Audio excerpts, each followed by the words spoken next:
4.2, le but, bah, c'est de faire un exemple dans R3. Donc forcément, ce sera un peu plus lourd au niveau des calculs, mais vous allez voir que ça va quand même aller. Euh, à nouveau, alors c'est pas demandé, mais ça pourrait l'être. En tout cas, si vous séchez sur l'histoire des extrémums locaux, à l'oral, c'est toujours bien de dire, ah ben, dans tous les cas, je vois qu'il n'y aura pas d'extrémum global. En effet, on n'a pas trop de mal à voir que f de x, c'est équivalent à 2x cube en plus l'infini, donc ça tend vers plus l'infini.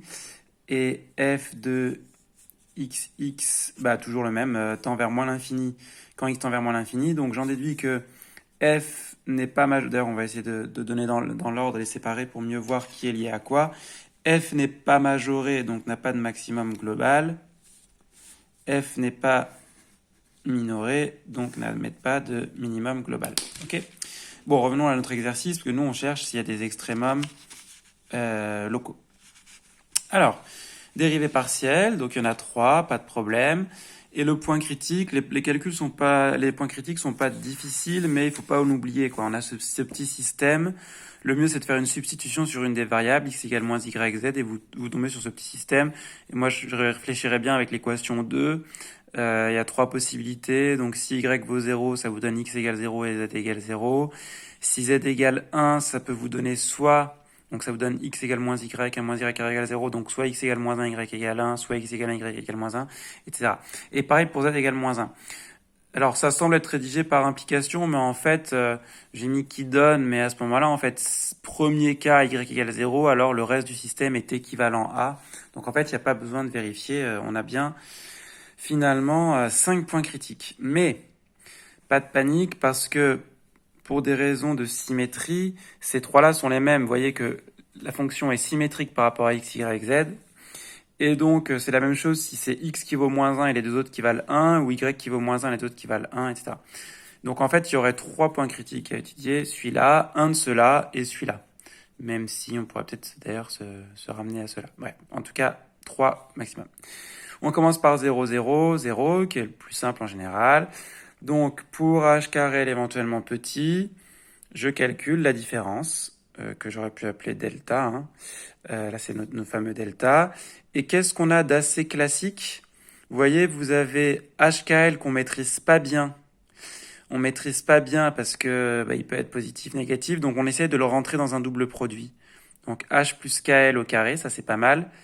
Donc, ça nous ferait H carré plus 2HKL plus KL au carré. Donc, j'enlève ce qui n'était pas prévu, moins H2 moins K2L2, mais je rajoute H2 K2 L2. Ok. Et finalement, on se rend compte qu'avec une écriture vous voyez, en factorisant par K2 fois 1 moins L2 plus L2, par exemple, j'obtiens bien quelque chose de positif à condition que L soit en module plus petit que 1. Donc, j'ai bien une condition si, pour certaines, enfin, quand H, K et L sont proches de 0, oui, j'ai cette différence qui est positive, donc j'ai bien un minimum local. D'accord? J'ai trouvé une condition sur L, certes, mais c'est L en module plus petit que 1, donc ça marche bien quand je suis proche de 0.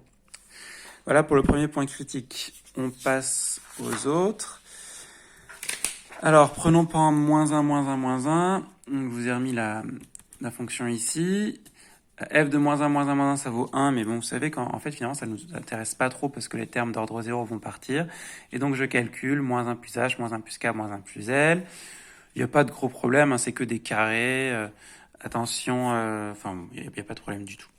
Sauf que qu'est-ce qui se passe? Vous savez que les termes d'ordre 0 vont partir, les termes en h, en k et en l partent, et il vous reste ça.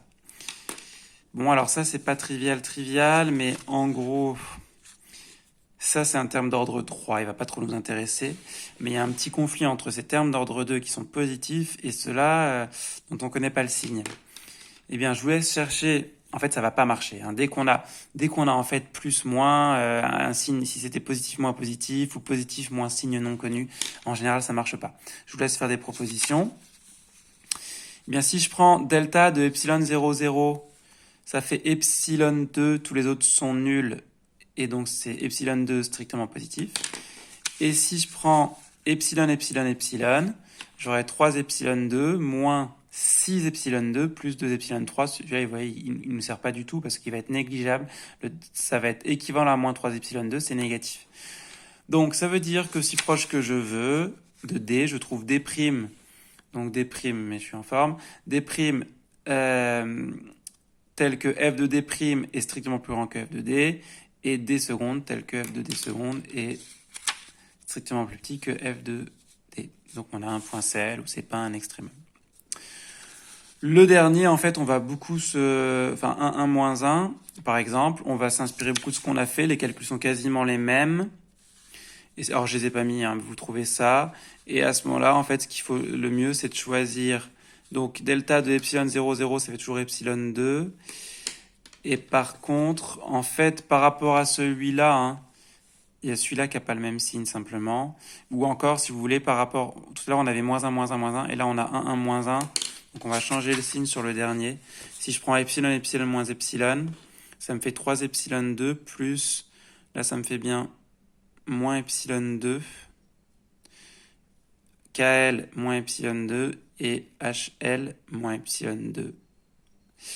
Et donc, ça me fait bien encore équivalent à moins 3 epsilon 2 strictement négatif. Donc, j'ai à nouveau un point CL.